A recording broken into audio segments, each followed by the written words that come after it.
Eh bien, salut tout le monde, j'espère que vous allez bien. Aujourd'hui, toute nouvelle vidéo sur une moto que vous avez sûrement déjà vue sur la chaîne, mais que j'avais pas encore présentée, tout simplement parce que c'est pas la mienne en fait. Donc, si elle a atterri dans mon garage aujourd'hui, c'est parce que cette moto avait un petit souci.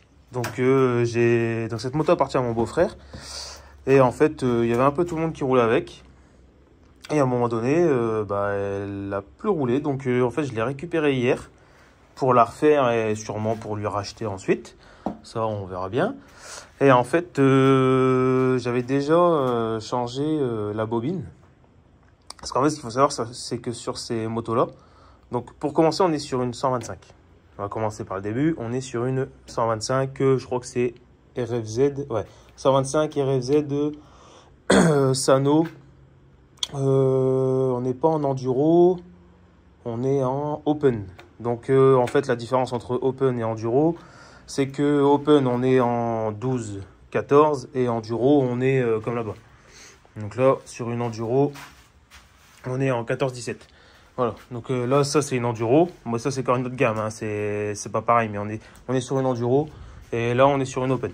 Donc c'est une 125 RZ Sano Open de chez Small Mix.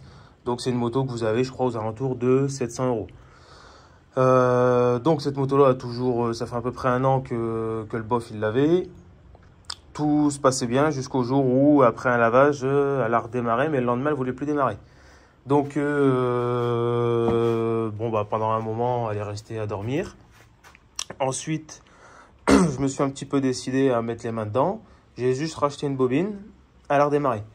On a fait à peu près une petite balade d'1 h 30. On a voulu la redémarrer le lendemain. Elle ne démarrait plus. Et là, ça faisait des mois et des mois que, depuis le début d'année, en gros, qu'elle traînait dans le garage. Ce qui est con, parce que comme vous pouvez voir, c'est quand même une belle petite moto, je pense, pour démarrer. Donc de là, hier, je vous explique un peu l'histoire, hein, comme ça, tranquille. Du coup, hier, je l'appelle, je lui dis, bah, si tu veux, je peux la récupérer, je la retape, et puis si on se met d'accord sur un prix, je te la rachète. Il me dit, ouais, vas-y, pas de problème. Et là, en fait, c'est là que du coup, au final, ça a été plus vite que prévu. De base, je voulais vous faire une vidéo sur la remise en route, en fait. Et au final, j'ai même pas eu le temps parce que la moto, elle est arrivée au garage. J'ai fait comme je faisais d'habitude parce qu'on savait que c'était un problème de bobine.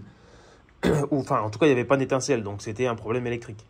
Donc, ce que j'ai fait, c'est qu'à peine revenu au garage, j'ai remis la, comme tout le monde fait pour voir s'il y a de l'étincelle. On met la bougie dans l'antiparasite, on la pose sur un endroit du moteur, et s'il y a de l'étincelle, c'est que ça va. S'il n'y a pas d'étincelle, c'est que ça va pas. Là, je fais ça, je vois de l'étincelle. Je remets la bougie dedans, je remets l'antiparasite, je mets un coup de clic, la moto démarre. Donc là, du coup, je n'ai pas compris. Donc, j'ai quand même refait une remise en route. Donc, je l'ai remis à 90% du neuf, hein. Elle a un petit peu d'usure parce qu'elle a un peu roulé. Mais elle est arrivée dans mon garage. Je lui ai fait vidange parce qu'elle n'avait jamais été vidangée depuis un an. En fait, depuis qu'elle est sortie du magasin, on lui a mis le plein d'huile et après, on n'y avait plus touché. Donc là, elle a eu vidange. Elle a eu nettoyage quasi complet, hein. Il y a quelques endroits où c'est quand même un peu sale, mais on va éviter de la repasser au Karcher, hein. Si jamais vous en avez une, je suis pas pour la passer au Karcher parce que déjà, comme vous pouvez le voir, voilà, c'est des filtres à air comme ça. Ça boit l'eau à mort, hein. Même pendant votre sortie, si vous roulez dans une flaque d'eau, s'il y a de l'eau qui rentre dedans, votre moto elle pétarade et après vous claquez la bougie. Donc même en sortie, évitez de rouler quand il pleut avec ces motos-là, hein. Avec ceux-là, vous pouvez. Avec ceux-là, vous pouvez parce qu'il y a une boîte à air. Et encore, même avec la boîte à air, des fois, on arrive encore à avoir un petit peu, selon si on passe vraiment dans des grosses flaques d'eau, mais avec ces motos-là et cette moto-là, vu que c'est les mêmes, mais pas les mêmes cylindrés, il y a des boîtes à air, vous pouvez rouler comme ça, même quand il flotte. Mais là, je vous conseille pas de rouler quand il pleut avec celle-là, hein. Si vous roulez quand il pleut avec ça, moi j'ai déjà eu le tour, j'en ai déjà eu. Vous pouvez attendre, si vous n'avez pas d'outils sur vous, vous avez plus qu'à attendre que tout sèche pour repartir. C'est pas terrible. Mais ça marche vraiment bien. Quand il fait beau, tout ça, je vous le conseille. Après, quand il pleut, bon, après, on n'a pas trop envie de rouler sous la pluie, mais il y a encore bien des fous. Donc, si vous êtes un peu foufou, à moins que vous pouvez mettre un système de boîte à air sur ces motos-là, je pense. C'est à peu près les mêmes cadres, donc ça doit sûrement s'adapter. Mais ça sera un peu du bricolage, quoi. Ces motos-là ne sont pas faits pour avoir une boîte à air, en tout cas. Donc voilà. Donc pour revenir à ce que je disais, de là, je sais même plus où j'en étais d'ailleurs. Elle est arrivée là, machin, ouais. On a fait un petit nettoyage, vidange. On a retendu la chaîne, on a graissé la chaîne, on l'a graissé tout partout. Donc on a bien tout nettoyé, les carénages intérieur, extérieur. Et j'ai du coup refait un petit récap au niveau du faisceau, tout ça. Donc on a tout bien scotché comme il fallait. Parce qu'en fait tout ça, tout est gainé de base. Il y a des belles gaines, tout est beau. Mais vu que j'ai changé de bobine, en gros, voilà, vu que j'ai changé la bobine, il a fallu tout dénuder. Et après, c'est pas top quand on fait des sorties. Bon, comme je vous ai dit, ça prend vite l'eau. Donc j'ai tout bien rendu étanche. Pareil au niveau du CDI, on a tout bien remis étanche. On a remis les colsons, on a tout renforcé à fond. Là, il n'y a plus qu'ici, là. Il n'y a plus qu'ici. Je viens d'oublier. Il n'y a plus que là. Il faut qu'on remette une vis de chaque côté. Mais dans l'ensemble, c'est top. Je l'ai redémarré, elle redémarre nickel et tout. Donc après, j'espère pas avoir d'autres soucis. On doit la réessayer du coup. On doit refaire une petite balade avec pour voir. Hop, regardez, c'est une belle petite moto, hein. Franchement, pour 700 balles, vous achetez ça ou vous achetez ça à un de vos fils, c'est cool, hein. Moi, en tout cas, on l'a déjà poussé à fond et tout. Ouais, ça lâche jamais, quoi. Elle avait juste besoin d'une bonne vidange parce que ouais, la vidange, elle avait été négligée. Mais comme je vous l'ai dit, c'était pas ma moto. Moi, mes motos à moi, allez, vous voyez, mes motos à moi, ils sont propres en temps et en heure tout le temps. Ça, c'était pas ma moto, donc c'était pas chez moi, c'est pas ma moto. C'est moi, je disais qu'il fallait la faire. Après, si elle était faite, c'était bien. Si elle était pas faite, bon bah, c'est pas un problème. Mais là, en tout cas, elle est arrivée chez moi et quand il y a forcément un truc qui arrive chez moi, et bah c'est directement remise en route et remise à neuf le plus vite possible et le plus propre possible. Donc là, du coup, on a tout refait à neuf, on a tout rendu étanche, tout est bon. Il n'y a plus qu'à refaire une petite pression des pneus parce qu'ils sont un peu mous. Ils ont perdu un peu d'air, ils n'ont jamais été regonflés depuis la sortie du magasin. Donc, petite pression des pneus à faire. Retendre un tout petit peu la chaîne peut-être. Et c'est tout. Il n'y a plus que ça à faire sur la moto. Donc, je voulais vous faire une vidéo de base, mais en fait, bah, elle aurait été un petit peu courte. Donc, je me suis dit, je vais plutôt faire une petite présentation et expliquer un petit peu ce qu'il y a eu sur la moto. Parce que vous l'aviez juste vu dans une vidéo où on roulait comme ça dans le champ. D'ailleurs, en fait, cette vidéo-là qu'on a fait dans le champ, c'est la vidéo où en fait j'ai réparé la moto 10 minutes avant. Donc 10 minutes avant, en fait, j'avais remis une bobine, elle a démarré et on est parti faire le con dans le champ pour voir si elle tournait du feu de Dieu. Et comme vous l'avez vu sur la vidéo, elle tourne du feu de Dieu. Mais depuis cette vidéo-là, la moto n'a pas retourné. Donc du coup, c'est pour ça que je voulais la récupérer. Parce que moi, j'adore ces petites motos-là, hein. Regardez, j'en ai une là, j'en ai une là. Bon, là, j'ai un vélo à vendre parce que je m'en sers plus. Là, 190, 125, 125 et Pocket Bike. Parce que ça d'ailleurs aussi, je l'ai récupéré. J'ai récupéré au même endroit que la moto. J'ai récupéré une Pocket Bike qui roulait plus. Là, il reste juste le carbu à changer. Parce qu'il y a une petite fuite. Sinon, bon, elle a déjà de l'âge, hein, franchement, elle a déjà de l'âge.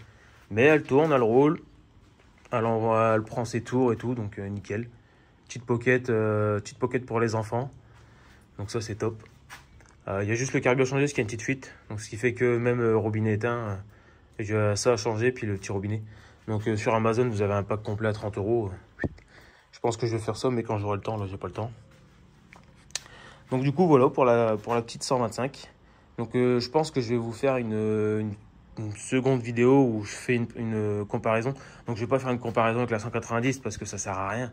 Je vais plutôt faire une comparaison entre une 125 Elite, une 125 RXF Elite et une 125 comme ça. Je pense que je vais vous faire une petite comparaison. Alors je sais pas si je la ferai aujourd'hui parce qu'il pleut, mais je sais que je vais vous faire une petite comparaison parce que bah c'est sûr, hein, on est à là-bas, il y a le double, là-bas là, il y a le double du prix de celle-là, hein, donc mais vous avez 700 balles, vous mettez 700 balles là-dedans, ou 800 ou 900, tout dépend si vous voulez, comme je vous ai dit, les grandes roues ou les petites roues. Mais en tout cas 700 balles sur Small Emic, vous la recevez chez vous en neuve. Celle-là, c'est moi qui l'ai montée d'ailleurs. C'est moi qui l'ai montée il y a 1 an, elle est arrivée ici, elle a été montée dans ce garage là d'ailleurs. Elle a été montée là et après elle a atterri chez le collègue. Et là, elle revient là et je pense que si on se met d'accord sur un prix, elle va rester ici. Parce que j'ai un petit projet avec celle-là. Donc le but en fait, c'est de récupérer celle-là, de la racheter. Donc avant, je dois la réessayer tout ça dans les champs, dans les chemins. Je dois refaire 1 ou 2 sorties avec. Et s'il n'y a pas de problème et qu'elle roule nickel, je la rachète. Donc forcément, je l'aurai moins cher que neuve. Donc, et c'est moi qui l'ai refaite, donc je sais ce que j'ai refait dessus. Mais je la rachète. Et comme ça, en fait, du coup, moi, je roulerai avec celle-là. Ça, je m'en fous. Mon beau-frère, il continuera à rouler avec la sienne. Donc ça, c'est la mienne, mais c'est celle que je lui prête. Hein. Et ça, c'est celle que je roule actuellement en cross. Mais celle-là, j'ai un gros projet à faire dessus de fou malade. J'avais déjà fait une moto comme ça. Donc je pense faire un gros projet sur celle-là. Mais pour l'instant, c'est pareil. J'ai pas encore eu le temps. C'est même celle-là, là, elle va rester dans le garage. Mais si je la rachète, ça sera pas tout de suite. Donc avant d'avoir le pro, là, faut attendre. Je pense que le projet de celle-là, ce sera pas avant... Je sais pas, peut-être fin d'année. Ouais, vers Noël peut-être, je sais pas. Je sais pas, je verrai. Mais c'est pour ça que là, le but, c'était de vous présenter celle-là. Parce que c'est sûrement une moto que je vais garder, si je me mets d'accord avec lui.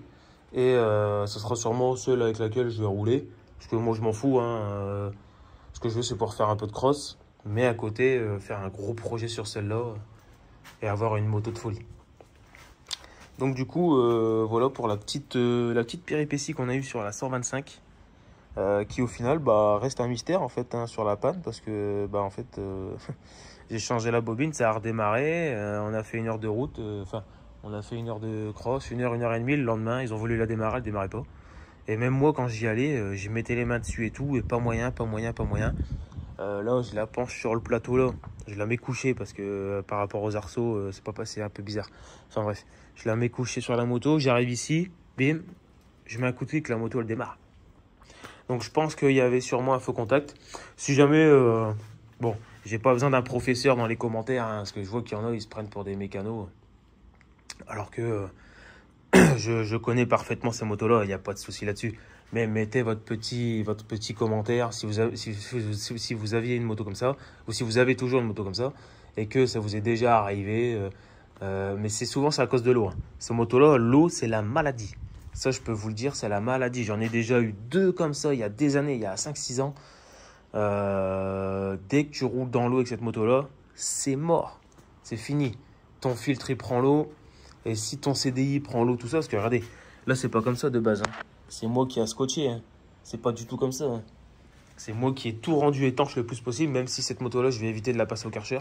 Seulement peut-être les roues, les carénages, tout ça, mais je mettrai pas... je ferai vraiment attention à comment je passe le Karcher.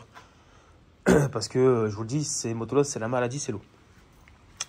Donc voilà. Je pense que là, le temps s'améliore. Je vais peut-être tourner tout de suite la petite vidéo vite fait de comparaison entre la 125 et l'autre 125, mais pas du tout de la même gamme.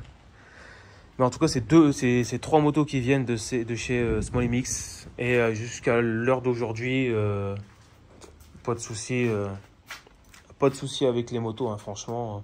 Les pièces sont pas chères. Vous voulez un CDI? D'ailleurs, si vous voulez un CDI, moi c'est un CDI de broche. Vous voulez un CDI de broche, vous allez sur Small MX, vous l'avez à 6-7 euros.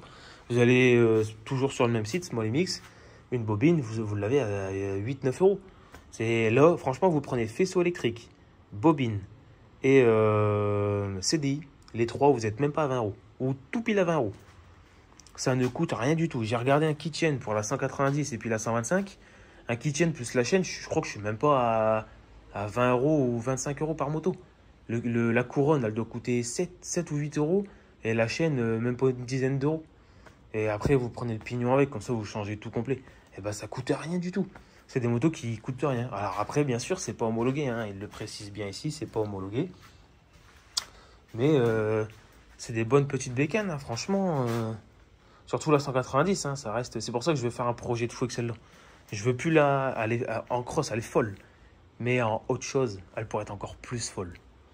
Donc c'est pour ça, un gros projet dessus. Je vais vous le filmer de A à Z, ce projet-là. Je vais faire plusieurs vidéos sur celui-là, même si c'est des petites vidéos de merde. De 10 minutes parce qu'on change tel truc ou tel truc. Je vais tout vous filmer. Je vais faire épisode 1, épisode 2, épisode 3. Je vais faire plusieurs épisodes sur celle-là, c'est sûr. J'ai qu'une seule hâte, c'est de faire ce projet-là. Et elle, bon, bah, du coup, ça a été assez vite. Hein. J'ai pas eu besoin de faire de vidéo. C'est pour ça que je vous fais la petite vidéo présentation. Après, il n'y a pas grand-chose hein, à présenter. Mais en tout cas, voilà pour la petite histoire. Donc, les roues, vous êtes bien sur du 12-14. Moteur 125. Après, tout est classique. Hein. Carbu d'origine. Je sais même pas c'est un combien, mais ça n'a pas été touché. C'est celui qui a d'origine sur la moto. Filtre à air qui prend l'eau, comme je vous ai dit. Après, bon, bah, voilà, hein, c'est plus ou moins, c'est du classique, hein. Petite béquille parce que vous avez des petits trous.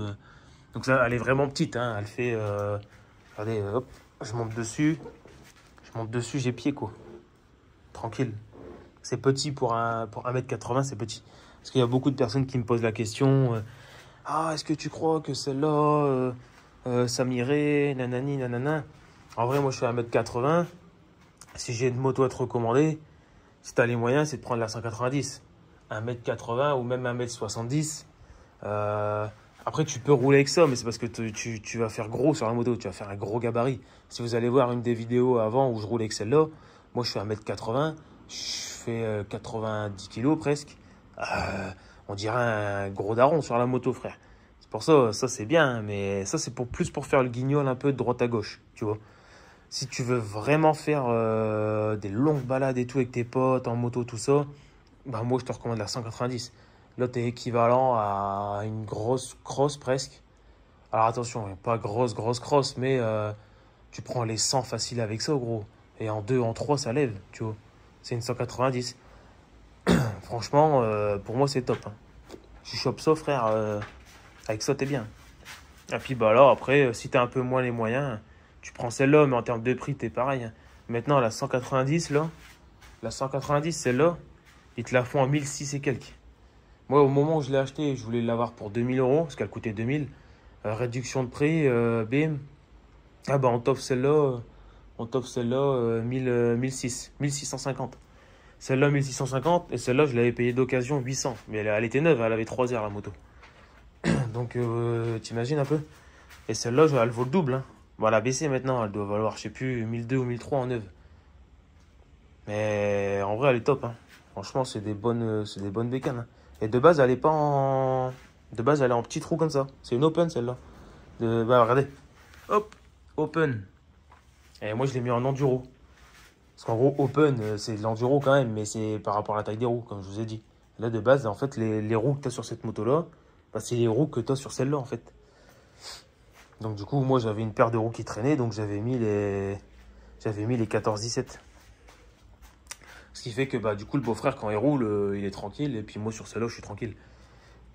Mais franchement, moi, déjà, ça lève, alors que je fais 90 kg. Imagine-toi si t'en fais 60 ou 70. Tu fais 20 kg de moins, 20-30 kg de moins. Bah frère, tu pars sur la Lune avec ça. Alors imagine après avec les 2,50 et les 4,50. Et là, tu vas sur Mars avec ça. Bon, en tout cas, voilà. C'était pour un peu vous montrer celle-là. Ça va sûrement être une prochaine moto qui va être dans le garage avec les autres. Faut juste que j'arrive à se vendre ce gros vélo là. Il est top, hein, comme vélo, mais c'est un gros fatback VTT ou VTC, je sais plus. Scott Fatback Big John. C'est attention, hein. C'est The Vélo, hein. Big John, mon frère.